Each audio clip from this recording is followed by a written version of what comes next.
Even the leaflets dropped from the sky were meant to impress the electorate with the godlike qualities of the candidate. How effective would it be? The voting would tell the story. Party leaders crisscrossed the country holding rallies everywhere. Campaign tours covered tens of thousands of miles and many more words. Over African dirt and tarmac roads, through rainforest and upland savanna country, hitting every bush town and village on the way. The message went out by talking drums, by word of mouth. Hospitals, adult education classes, schools, bridges and roads are all built and made for your own benefit. And in a country 80% illiterate, the printed word is not to be trusted. Every voter gets his chance to see his candidate. This is grassroots campaigning in the truest sense. And every local politician gets the blessing of the party boss.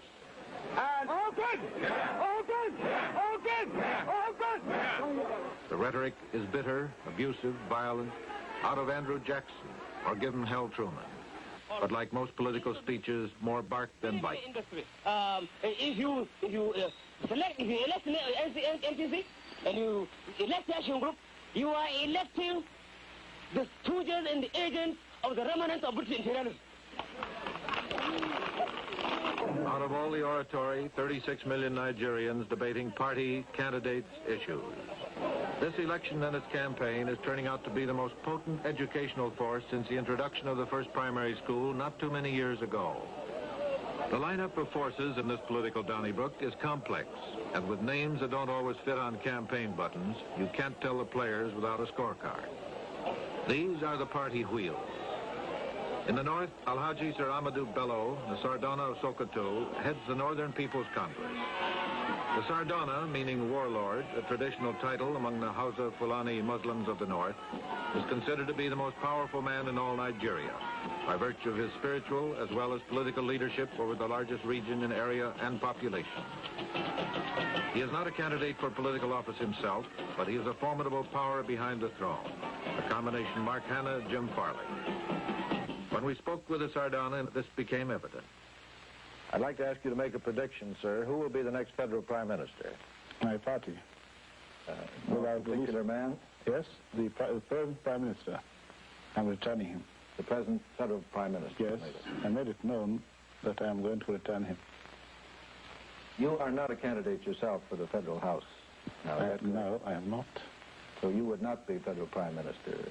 Because I don't want to be. Would you yourself accept appointment if given to you as Governor General? I have nothing to do with that. I would rather live here amongst my own people and carry my traditional title than an imported one. The Sardana's hand-picked candidate for Prime Minister is Alhaji Abubakar Tafawa Balewa, a modest, soft-spoken former schoolmaster, one of Nigeria's most skillful statesmen. I'm glad to see that in the last few years, the Americans are taking quite a lot of interest in Nigeria, and I hope that interest will continue. Next, Chief Obafemi Awolowo, leader of the Action Group, the major party of the Yoruba people in the Western region. He's popularly known as Awo. Minimum wage a day, and if you vote solidly for the Action Group on the 12th and put that party in power, you will certainly get that wage. Awo is hailed by his followers for his daring helicopter campaign through enemy northern territory. Underlying the bitter hostility between Awo's Action Group and the Sardana's Northern Party are long-standing tribal conflicts. For centuries, tribal wars raged between their peoples until the British put them down when they took over. Times change, but tribal feelings still seethe under new political trappings. Chief Awolowo puts it this way. The Northern People's Congress considers the North as its preserve, and and the leaders have done everything in their part to keep the so-called Southern parties out of the Northern region. But the Action Group decided to organize in the North, and we now have branches in every village and hamlet in the Northern region. The third major candidate is Dr. Nnamdi Azikiwe, head of the National Council of Nigeria and the Cameroon, a long-winded title for a political party. He is a veteran nationalist and a hater of colonialism. The flamboyant, American-educated journalist, sportsman, politician has a devoted following among the Igbo people of the eastern region, and his popularity is spreading. My good friend, the Prime Minister of the Federation, Alhaji Abubakar Tafawa Balewa, in his broadcast the other night, committed what I thought was a faux pas, which a Prime Minister should not commit.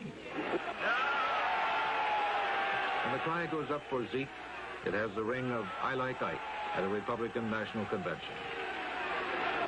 It makes no difference to me really whether I win this election or not. I want you to believe me, and I'm not talking politics. For 25 years of my life, I fought for the freedom of Nigeria.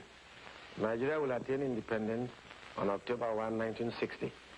So it makes no difference to me whether the Sardauna or Balewa or Chief Awolowo or myself will become the first Prime Minister. So long as Nigeria is free, I'll be satisfied. The returns are coming in here in